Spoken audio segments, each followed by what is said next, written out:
Komið í sæl og velkomin heim í stofu, ég heiti Bryndís Svavarsdóttir. Í dag 3. ágúst 7. sunnudagur eftir þrenningarhátíð og þema dagsins við borð Drottins. Í lexíunni stendur: Drottinn nálægur öllum sem ákalla hann í einlægni. Í pistlinu skrifar Páll: Guð þess megnugur að veita ykkur ríkulega allar góðar gjafir til þess að þið í öllu og ávallt hafið allt sem þið þarfnist og getið sjálf veitt ríkulega til allra góðra verka. Og í Guðspjallinu mettar Jesús mannfjöldan með 7 brauðum og fáeinum fiskum. En við skulum byrja þessa stund eins og alltaf á því að signa okkur og við segjum: í nafni Guðs, Föður, Sonar og heilags anda. Amen. Textar dagsins fjalla allir gjafir Guðs. Lexían segir að Guð gefi þeim sem vona á hann fæðu á réttum tíma, því hann seður allt sem lifir með blessun. Drottinn sé nálægur öllum sem ákalla hann í einlægni, uppfyllir óskir þeirra sem óttast hann. Hann heyrir bænir þeirra og hjálpar þeim. Í pistlinum skrifar Páll að Guð sé þess megnugur að veita okkur ríkulegar gjafir, svo við höfum alltaf allt sem við þörfnumst og getum að auki veitt ríkulega til allra góðra verka. Það að við getum miðlað af þeim gjöfum sem við njótum til annara. Guð vill að við séum framlenging á þeim blessunum sem hann blessar okkur með. Guð réttlátur og miðlar mildilega eins og textinn segir. Það samt þannig að ótrúlega margt teljum við vera sjálfsagt og eðlilegan framgang í lífi og starfi. En það í raun blessun. Guð gefur sáðmanninum sæði og brauð til fæðu, sáð sem margfaldast og eykur ávöxt. Hann auðgar einn með velgengni svo að sá geti gefið af sér, sýnt örlæti. Þannig getur Guð gert okkur að bænasvari annars sem í neyð. Við þökkum þeim fyrir sem réttir hjálparhönd, en fyrst og fremst eigum við að þakka Guði. Það hann sem hefur heyrt bænakallið. En heyrum heilagt Guðspjall sem úr Markúsi 8. kafla og hljóðar svo: En þessar mundir bar enn svo við að mikill mannfjöldi var kominn saman og hafði ekkert til matar. Jesús kallar þá til sín lærisveinana og segir við þá: Ég kenni í brjósti mannfjöldan. Þeir hafa nú verið hjá mér í 3 daga og hafa ekkert til matar. Láti ég þá fara fastandi heim til sín, örmagnast þeir á leiðinni, en sumir þeirra eru langt að. Þá svöruðu lærisveinarnir: Hvar hægt að fá brauð til að metta þetta fólk hér í óbyggðum? Hann spurði þá: Hve mörg brauð hafið þið?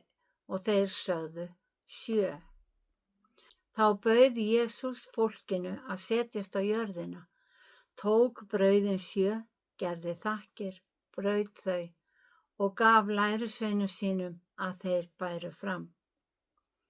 En þeir báru þau fram fyrir fólkið, þeir höfðu og fáeina smáfiska. Hann bað Guð að blessa þá og bauð að þeir skyldu einnig bornir fram. Menn neyttu og urðu mettir. Síðan tóku lærisveinarnir saman leifarnar, 7 körfur, en það voru 4.000 manns. Síðan lét hann fólki fara. Þannig hljóðar hið heilaga Guðspjall. Já, þema dagsins við borð Drottins. Þessi frásögn rík af táknmyndum. Fyrst ber að hafa í huga að Jesús hefur 12 lærisveina. En talan 12 hefur merkingu eilífrar hringrásar. 12 mánuðir ársins rúlla endalaust. Fólki í þessari frásögn hafði verið 3 daga með Jesú, en 3 er tala heilagrar þrenningar. Atburðurinn á sér stað út í óbyggðum, en óbyggðin, hið snauða land, táknar skort fólksins á þekkingu á Guði, sem það greinilega þráði að kynnast betur fyrst það lagði á sig að fylgja Jesú í 3 daga. Jesús bauð fólkinu að setjast niður. Það settist. Það gefur til kynna traust þess á Jesú. Eftir 3 daga hefur hungrið verið farið að segja til sín. Jesús var búinn að ljúka máli sínu, en í stað þess að flýta sér heim, þá hlýddi það og settist niður. Lærisveinarnir voru með 7 brauð, en 7 er líka merking hringrásar. 7 dagar vikunar rúlla endalaust. Jesús braut brauðið og gjörði Guði þakkir. Við sjáum það kannski sem hinn eðlilegasta hlut að brjóta brauðið, en athöfnin felur í sér að deila með öðrum, skipta niður, gefa af sér. En kraftaverk gerðist, brauðið þraut ekki, en það er táknmynd fyrir blessanir Guðs sem hafa engar takmarkanir, þær þrjóta aldrei. Jesús sagði að hann væri brauð lífsins. Boðskapurinn sem hann færði okkur er næring fyrir sálina. Við erum vön því þegar við borðum að sitja við borð. Altarið í kirkjunni er tákn nálægð Guðs og á því er heilög kvöldmáltíð tilreidd. Þess vegna hefur altarið verið kallað borð drottins. Og frá borði drottins á andleg næring að flæða. Jesús hafði að vísu ekki borð þegar hann talaði til fólksins, en honum fannst mikilvægt að næra fólkið bæði andlega og líkamlega, og hann bauð því að setjast á meðan. Fólkið varð mett af 7 brauðum og fáeinum fiskum, og leifarnar fylltu 7 körfur. Þeim var safnað saman til að segja okkur að við eigum ekki að kasta blessunum Guðs frá okkur, heldur nýta þær. Ef ekki fyrir okkur sjálf, þá eigum við að leyfa öðrum að njóta þeirra. Leifarnar fylltu 7 körfur. Það segir okkur líka að Jesús hefði getað mettað miklu fleiri en þá sem tóku við brauði lífsins á þessum degi. Og þar segja okkur einnig að í ríki Guðs mun ekkert skorta. Jesús kom til að boða ríki Guðs og bjóða okkur að setjast við borð Guðs og njóta allsnektana í ríki hans. Í 23. Davíðssálmi yrkir Davíð óþrjótandi blessanir og umhyggju Guðs fyrir sínu fólki. Og þar kemur einmitt fram að Guð býður okkur að borði sínu. Við getum tekið þann texta til okkar eins og alla aðra texta Biblíunnar. Textin er saminn í fullvissu velferð og umhyggju Guðs, jafnvel þó Davíð viti að hann hafi brotið af sér. En einmitt þá erum við auðmjúkust og þakklátust fyrir að Guð muni fyrirgefa okkur brestina. En skoðum textan. Ef við gerum Guð að okkar hirði og leiðtoga, mun okkur ekkert bresta.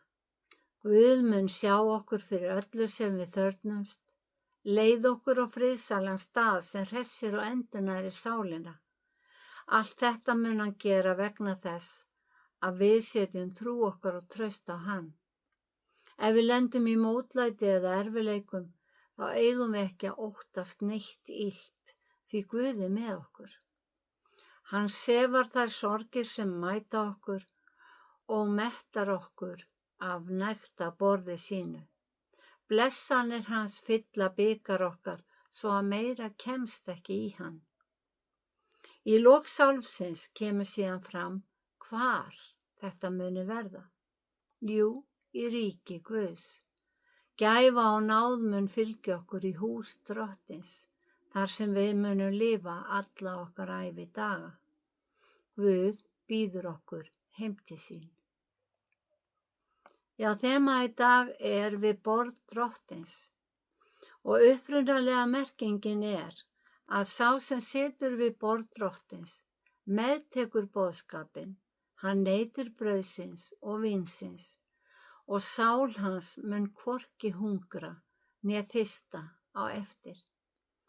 Kristið samfélag er samsett af þeim sem játa trúna, ólíkt öðrum trúarbrögðum þar sem fólk fæðist inn í trúna og hefur ekki annað val, því menningin og samfélagið er samofið trúnni.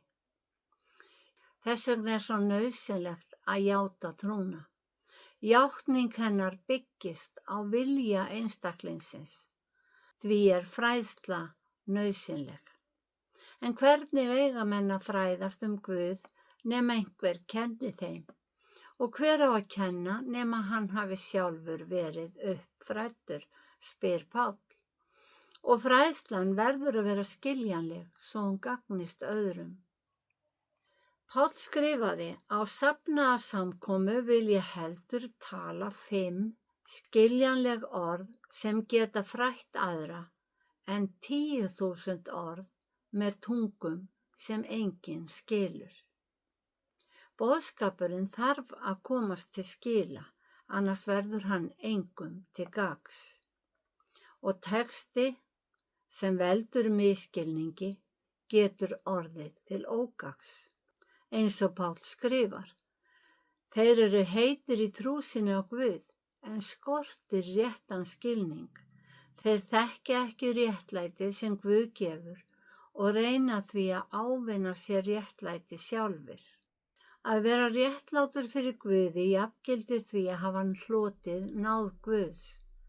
Náðina er ekki hægt að kaupa.